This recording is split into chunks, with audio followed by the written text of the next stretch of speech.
Morning and welcome to another gorgeous day at sea in the Caribbean. We are currently on our way to the Bahamas and Disney's private island, Castaway Cay, where we will be docking tomorrow. Today is the Star Wars Day at Sea. Haven't heard much about this, so I'm looking forward to experiencing it. And currently I'm heading to breakfast at Enchanted Garden, which is the restaurant we dined at earlier in the cruise, which has like the French-inspired gardens. They opened that for breakfast on the last day at sea, just to kind of make it a little bit different. It is a buffet, but you also get the drinks served to you. So I'm heading there now, and I'll let you know what I think.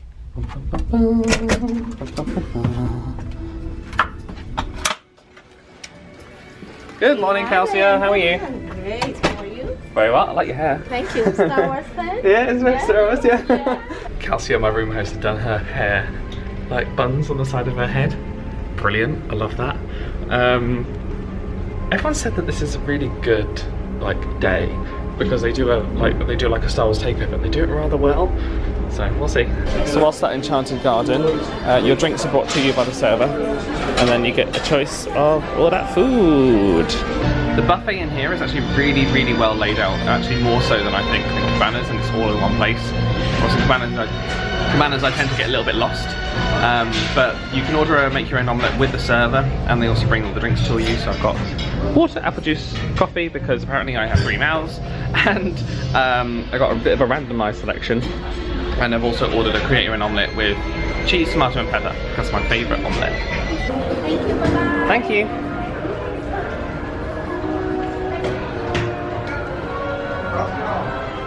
If you come into Europa on the Disney Fantasy and you find this sign and look at the number 688, that is because this was the 688th ship to be built in the dry dock in Germany. That built this and the Dream. Whilst walking around the ship, I've also just noticed they have Braille here. The Disney Fantasy actually runs on 2 soundtracks. They have one soundtrack for most of the ship and then one soundtrack for the Europa area. And I've just noticed that it's still Star Wars music, but like in a jazzy tone. I'm surprised about how many people have actually dressed up for this. But they're doing a BB-8 race. Where they normally do like the Jack races.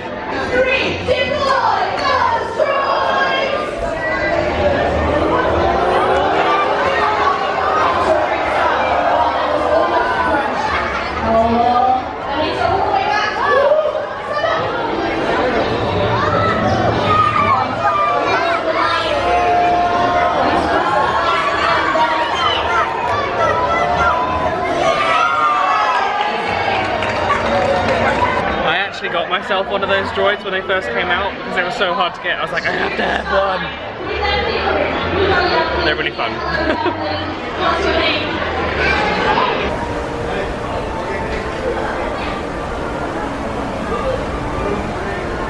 Currently having a walk around deck 4, and this Star Wars music is very dramatic walking through areas like this. I felt like I was a villain. I felt like I was Darth Vader, ready to destroy the world. Loved it.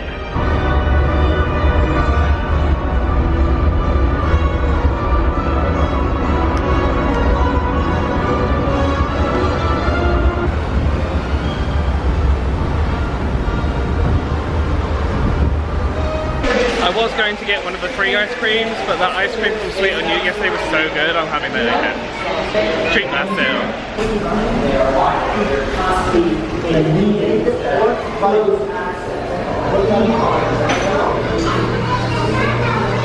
That's Sweet on You, you definitely get your money's worth. Like, that's one scoop. It's huge. And they give you a decent amount of topping, and I'm very happy with the price that I pay for that.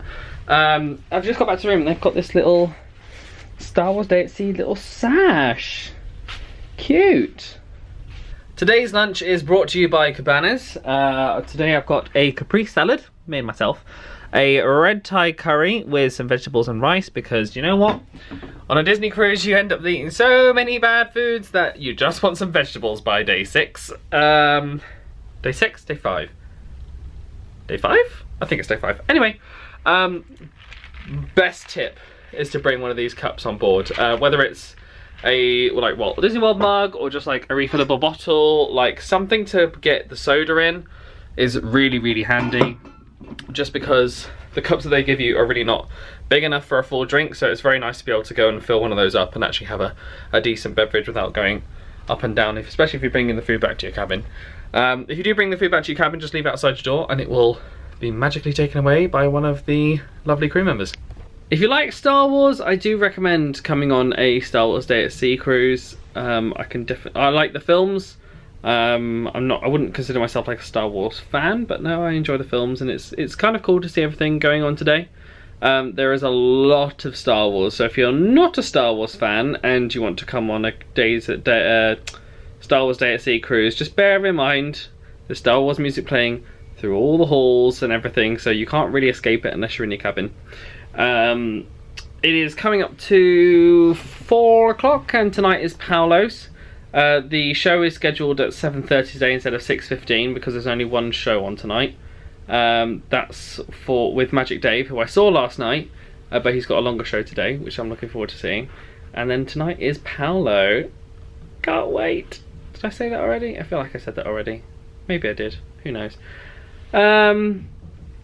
I'm not a massive fan of Days at Sea. I think the parents really like it because the kids get to enjoy the whatchamajiggers, the kids club, for an entire day basically, and the parents get some peace and quiet for the day, whilst I am kind of lost with what to do. All the films that are on today are Star Wars films, and as much as I love Star Wars, I don't really fancy going to see another Star Wars film. I've already seen Force Awakens and The Last Jedi, watching it on my TV this cruise. Yeah, and then just a lot of the activities are Star Wars based, or they're like group activities and stuff like that. And I just feel awkward, if anything. Like, oh, who's this random man stood here coming to activities? And that's not really who I want to be. So I don't imagine myself doing another Disney cruise just by myself. Just from this experience, it's been really nice having friends on board and being able to hang out with them when I can. But at the same time, if I was just by myself, I think I would struggle. I'm not saying people can't enjoy themselves. It's like the 3 or 4 night, I think I'd probably be fine, like going on the Dream to the Bahamas. But I think this one's quite long, and there's 3 days at sea, which is a long time to be like finding stuff to do. And as much as I love hanging out in the stateroom, I don't really want to spend all my time in the stateroom. So I've got out as much as I possibly can to walk around the ship, take pictures, see what activities are going on. I have seen at least one film this cruise, which has been really nice, and I've more than eaten my fair share of food. So I'm having a really nice time. It's just I don't think a solo cruise is my style. I think I would rather be on here with friends or family, basically. I'm all suited and booted for Palo. Oh, friend A is here. Bear with, bear with. Before we go to Palo, we are going to see Magic Dave in the show, and that's in approximately 20 minutes time. And then all the food tonight at Palo. Looking forward to it, very much looking forward to it. It is a fine dining location, so I will show you as much as I can. I don't want to intrude on the other diners' experience though, so bear with if it's just a lot of B-roll. Ordering the souffle, 100%. They're famous for their souffle, which you have to order during the meal, so they have time to prep it and everything. So, all the food. We're off to go to Palo. Off to Palo. Hi, Calcia. Hey, look at you. Thanks. Go to Palo. Yes, you enjoy. You look great, huh? As always. Thank you. Enjoy, guys. Thank you. I love Calcia. She's my favourite. Out of the whole cruise, I think Star Wars Day at Sea has been the busiest. It has been crazy everywhere. Star Wars merchandise, if you feel so inclined. So we turned up a little bit late to the show, actually dead on at starting, and unfortunately it was full because there was only one show tonight instead of 2. Looks like there's a Star Wars film on. Gonna keep walking. He's playing Moana.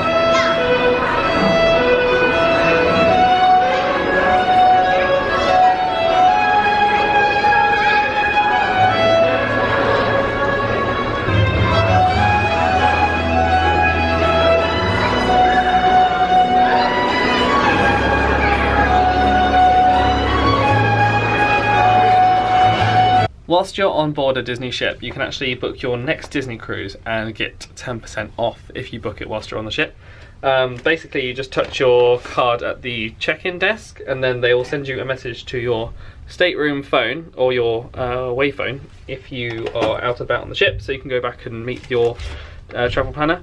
I did pick up an itinerary thing, but it was still very expensive to book another cruise. I think I was looking at a week cruise in August aboard the Magic. In the same category, it was going to cost about $7,000. That's a lot of money. That's a lot of money. So it might be better to just wait until close to the time to see if there's some discounted prices. We're checked into our reservation at Palo. We're just waiting for our table to come through.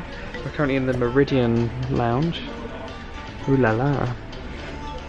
No, if the ship is staying in the dining room, so we need to know where they were there. So this is the fixed menu. If you'd like to pay for that, it's an extra $59 per person. Alternatively, you can choose from the antipasti, pasta dish, that one, that one, and that one. That is a fancy glass to serve a Coke in. It's antipasti time. So your meal at Palo starts off with a bread service and antipasti, and then we have a appetizer and entree following. Got the tomato caprese as my appetizer, and I've got the 8-year balsamic vinaigrette on top. And we also got a gnocchi to try as well. We love you. Yes. You are. Nobody gonna do nothing. Got a lemon sorbet to cleanse our palate before our entree. Ooh, fancy.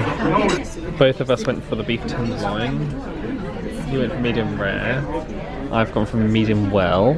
And we also got the arancini to share.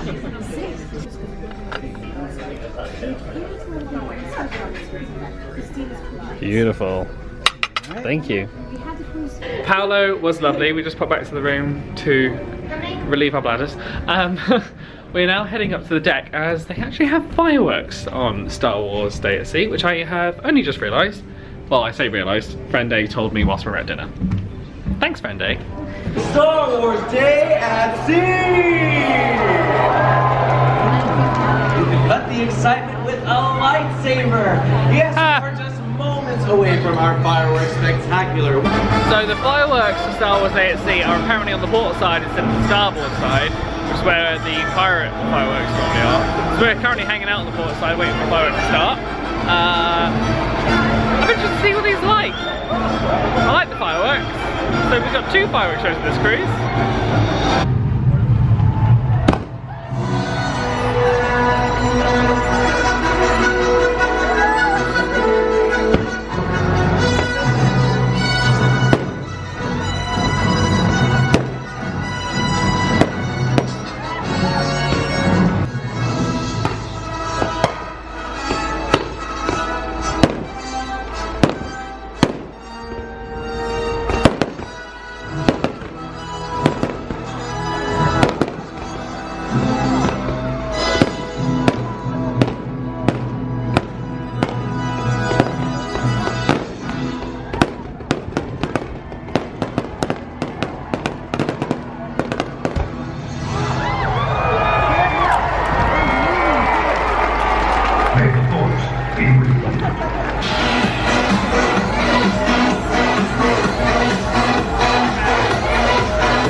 Star Wars Day at Sea is done. And tomorrow is Castaway Cay, of which I am super excited about. Friend A and I will be venturing to Serenity Bay, which is the adults only beach and barbecue. The weather is meant to be a little bit patchy, so there might be some rain tomorrow, but I have never been to Castaway Cay where it has just been sunny, so you know. Star Wars Day at Sea. Not a massive Star Wars fan, but if you are a massive Star Wars fan, this is the place to be, because there's people dressed up to the nines in Star Wars gear. That Star Wars fireworks show wasn't my favourite, because there was a lot of standing around and waiting. I mean, it was advertised to start at 10:15, and then you have about 15 minutes of various Star Wars scenes going over the screen and characters coming out for a photo op and then going back in, and then another Star Wars scene starting, and I was like, okay, just tell me the fireworks are on at 10:30 and I will come for the fireworks at 10:30. The fireworks did eventually go off at 10:30 and they are probably the same like quality as the pirate fireworks that you've probably seen before. They did have some nicer fireworks though that I did notice. They had some like pretty sparkly ones, and a little bit more colour range than just red and yellow, which I think that tends to be the case with pirate fireworks. Anyway, thank you so much for watching. Before I go, I will just give the other little plug. I feel like this is just my duty now. I have a book out, Walt Disney World, Unofficial Guide to Walt Disney World. If you want to buy it, I wrote it. Link below. Anyway. Alright, like this video if you enjoyed it. Subscribe to my future stuff. Thank you so much for watching and I will see you next time.